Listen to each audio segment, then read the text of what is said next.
राज, हे ऋषि मुनि, आपका आगमन कहाँ से हुआ है? कृपया आप अपना हमें परिचय दीजिए। हम तो एक ब्राह्मण हैं और टहलते टहलते आज इस नगरी में पधारे हैं और सुना है कि इस राज्य के राजा बहुत बड़े दानी हैं, कोई खाली नहीं लौटा। इसीलिए आज हमारा भ्रमण करते करते मन हुआ कि आज राजा से मिलते हुए चलें। इसीलिए राजा की नगरी की तरफ चले आए। सत्य महाराज, द्वारपाल सही महाराज, जाकर अपने राजा से कहिए कि पंडित जी चौथे फाटक पर खड़े हैं, अपने राजा को संदेश दीजिए।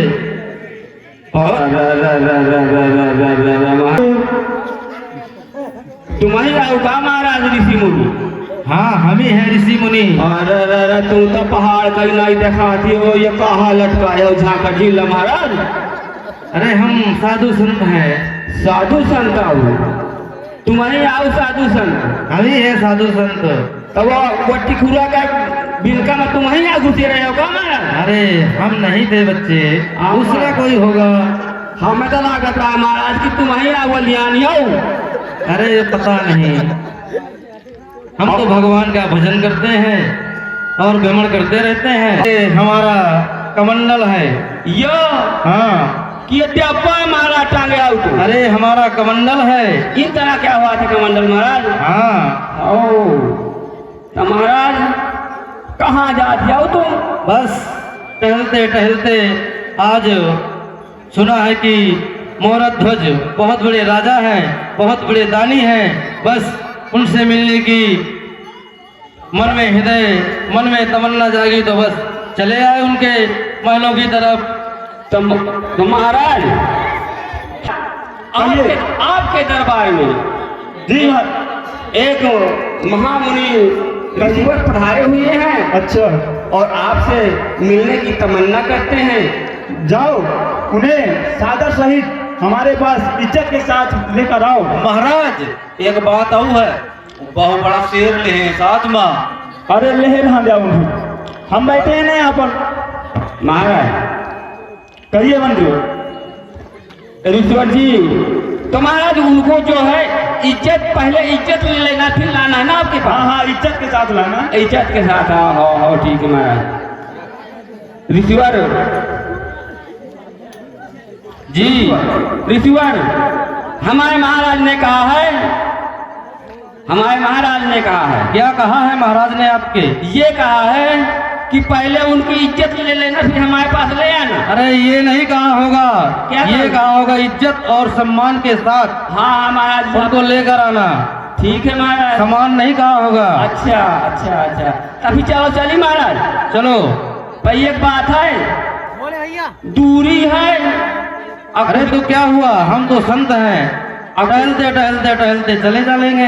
हाँ तो फिर चलो, फिर कुछ रास्ता है। हाँ महाराज, हमारे मुनिवर जो है आज जो है यहाँ पर हमारे राज्य में पधारे हैं। सत्य महाराज, तो इनके लिए एक स्वागत गीत हो जाए। हाँ महाराज, स्वागत करना हमारा कर्तव्य है महाराज, क्योंकि ये हमारे अतिथि हैं और हमारे देवता भी है महाराज। ठीक है मंत्री, इस तरह से नमन मैं करूं आपका, स्वागतम स्वागतम स्वागतम आपका, स्वागतम स्वागतम स्वागतम आपका।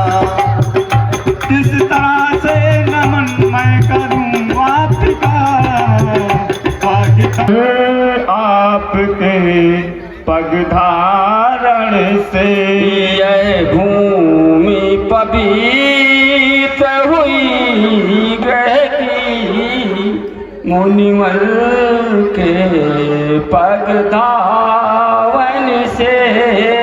यह भूमि पवित्र हुई ग्रह की, मुनिवर पग के धावन से। बाद में करिएगा, हमारा शेर बहुत भूखा है, इसकी भोजन की कुछ व्यवस्था की जाए। ठीक है मुनवर, पहले आपके लिए बताओ हम क्या बनवा दें, मिठाई बनवा दें? नहीं, तो शेर मांस खाता है। मांस का आता है तो काहे का मांस मंगवा दे महाराज? बकरे का मंगवा दे? नहीं नहीं नहीं। गाय का मंगवा दे? अरे राम राम राम, पाप लगेगा। प्रजा का मंगवा दे? नहीं नहीं, पाप लगेगा। बकरी का मंगवा दे? नहीं नहीं। महाराज बंदर के मंगवा जाई था। बंदर का मंगवा दे? नहीं। तो फिर हम अपने जांग का मांस काट कर दे दें? हे राजन, कहिए मुनवर। हमारा शेर बहुत बुढ़ा हो चुका है और आप तो बहुत बूढ़े हैं और आपका मांस हमारा शेर नहीं खाएगा। हमारा शेर तो ताजा मांस खाएगा, इसलिए कि उसके दांत भी नहीं है। वो नाजुक सा मांस खाएगा, कोमल कोमल वाला मांस खाएगा। ठीक है मुनवर, तो कहिए हम किसका मांस मंगवा दें? आपका, हाँ बेटा, आपका एक बेटा है, तावत खाएगा। हे महाराज, आपने क्या कह दिया? हमारे एक ही पुत्र है और आपने उसका ही मांस लेने के लिए कह दिए मुनवर। राजन, हमने तो सुना है कि तुम बहुत बड़े दानी हो, तुम्हारे द्वार से कोई खाली नहीं लौटा।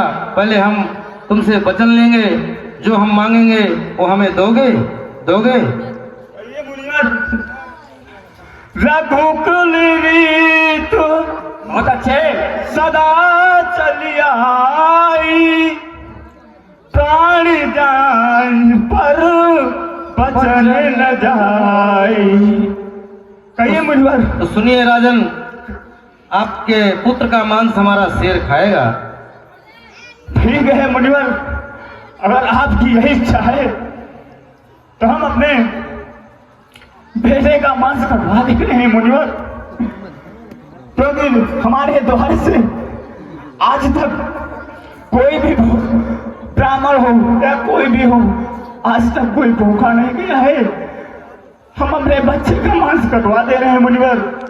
ठीक है, हम वचनबद्ध हैं मुनिवर, हम अपने बेटे का मांस अवश्य खिलाएंगे मुनिवर। थोड़ा जल्दी करिए राजन, हमारा शेर बहुत भूखा है। ठीक है मुनिवर, जल्दी कर। पिता श्री के चरणों में तामक ध्वज का प्रणाम स्वीकार हो। आशीर्वाद हो पुत्र, आशीर्वाद। कहिए पिता श्री, आप मुझे कितना चिंतित क्यों दिखाई दे रहे हैं? पिता श्री, आप इसका मुझे कारण बताइए।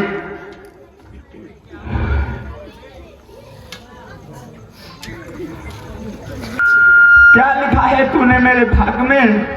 विधाता तूने क्या लिख दी मेरी भाग में, सबकी गोदी हरी भरी है, मैं जलता हूँ आग में।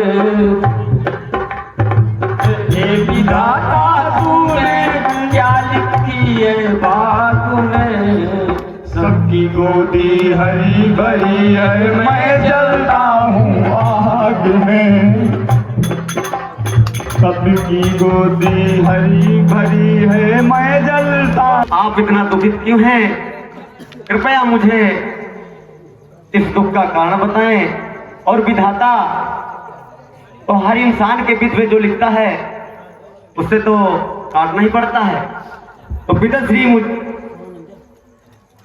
जो विध कर्म में लिखा विधाता, बहुत अच्छे पिताश्री, कहिए जो विध कर्म में लिखा विधाता, मिटाने वाला कोई नहीं। पिताश्री, आप इतना दुखित न हो। ठीक है पुत्र, जो विध कर्म में लिखा विधा, उसे काटना ही पड़ता है। चाहे दुख हो चाहे सुख हो, सब कुछ हंस के झेलना पड़ता है। और साथ वही देता है जो अपना पिताश्री। इसलिए आपका एक बेटा है, आप इतना दुखित क्यों हैं? कृपया मुझे इस दुख का कारण बताएं। सुनिए पिताश्री, दुख भगवान में भी बड़ा था। वक्त पड़ा श्री रामचंद्र पे, बलि को गए दोनों भाई। आम गए थे, लखन गए थे, संग में गई सीता माए। आप मुझे इस चिंता का कारण बताएं। और आपका ये बेटा, आपका धर्म, पिता का, मैं आपका बेटा हूं, आप मेरे पिता हैं। जो बेटा अपने माता पिता की दुख का हरण नहीं कर सकता, वह बेटा किस काम का? यह बेटा आपका किस दिन काम आएगा बेटा? पिताजी ठीक है पुत्र, अब क्या बताएं हम तुम्हें, ऐसी दुख की घड़ी हमारे ऊपर आ पड़ी है।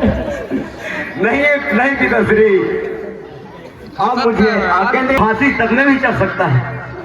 हमारे राज्य में मुनिवर आए हैं और मुनिवर ने कहा है कि मुझे तुम्हारे बेटे का आधा मांस चाहिए, वो भी आरे से चीर कर। पुत्र, अब क्या बताए, विधाता ने पता है कैसे लेख लिख दिया हमारे ऊपर।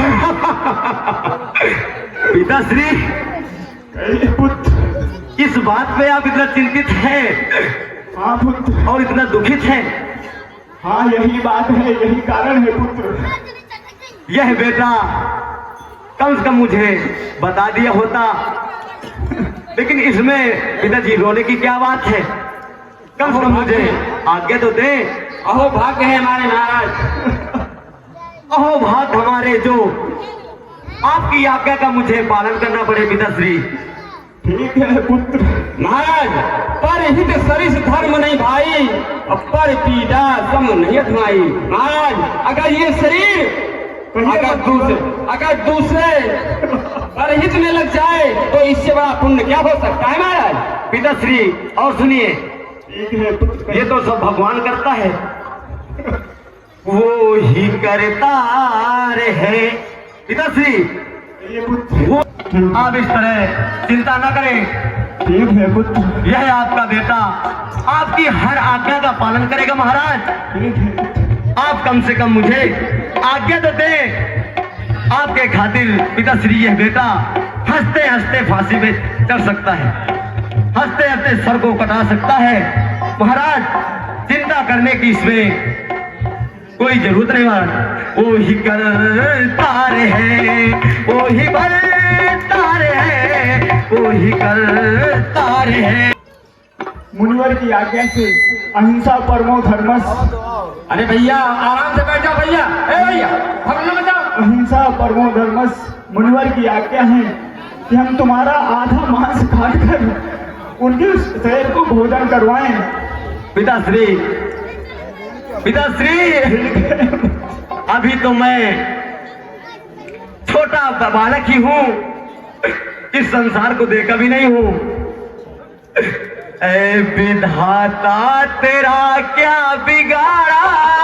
अच्छे पिताश्री, हे भगवान, ये मुनिवर किस रूप में आ गए? हो सकता है पिताजी ये भगवान ही हो, इनको कौन जानता है। ऐ विधाता तेरा क्या बिगाड़ा। पिताजी, सत्य है पुत्र, मैं तो अभी कुछ देखा भी नहीं हूँ इस संसार में। इस संसार की रीति रिवाज, न सुख न दुख, न जन न धन, कुछ नहीं देखा महाराज। सीने पे क्यों तूने मारा। पिताश्री, है पुत्र। ऐ विधाता तेरा क्या बिगाड़ा, तीर सीने पे क्यों चुपके मारा। हे विधाता, से भी पूछ लेना चाहिए। अवश्य महाराज, वो तो आपका अधिकार है महाराज, वो आपकी अर्धांगिनी है महाराज। क्योंकि हमारी पत्नी है तारा और हमारी अर्धांगिनी भी है, उससे पूछना हमारा पूरा अधिकार है, पूरा कर्तव्य है। सत्य है महाराज। पिताजी, आपने मुझे तो मिलाया ही नहीं है। कम से कम मुझे पुत्र, ये है तुम्हारी माँ। यही है। तू कितनी अच्छी है, बहुत अच्छी बेटा। तू कितनी भोली है माँ, प्यारी प्यारी है। आ चुका है कि हमें अपने पुत्र को दोनों पति और पत्नी के द्वारा इनका चीर करना है और गुरुवर के वचन को निभाना है महाराज। पिताजी, आप खुशी खुशी से माता और पिता दोनों मुझे आज भगवान अगर तुम्हारे हाथों ही जन्म था मेरा और तुम्हारे हाथों मेरी मृत्यु है, तो इससे अच्छा सौभाग्य मुझे दुनिया में कभी कहीं नहीं मिल सकता। महाराज आप मुझे आज्ञा दें। ठीक है, क्या है? लीजिए हे महाराज, लीजिए, एक तरफ आप जीतेंगे और एक तरफ मैं जीतूंगी और दोनों इसको चीर करके अपने गुरुवर के वचन को निभाना है महाराज। ठीक है मंत्री। बैठ जाओ।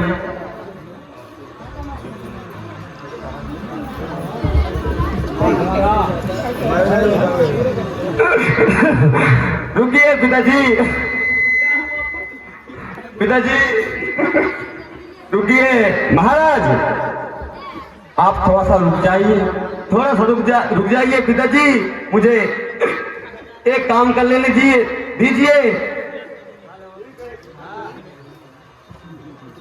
मैं आपके कानों पे रुई लगाए देता हूँ महाराज।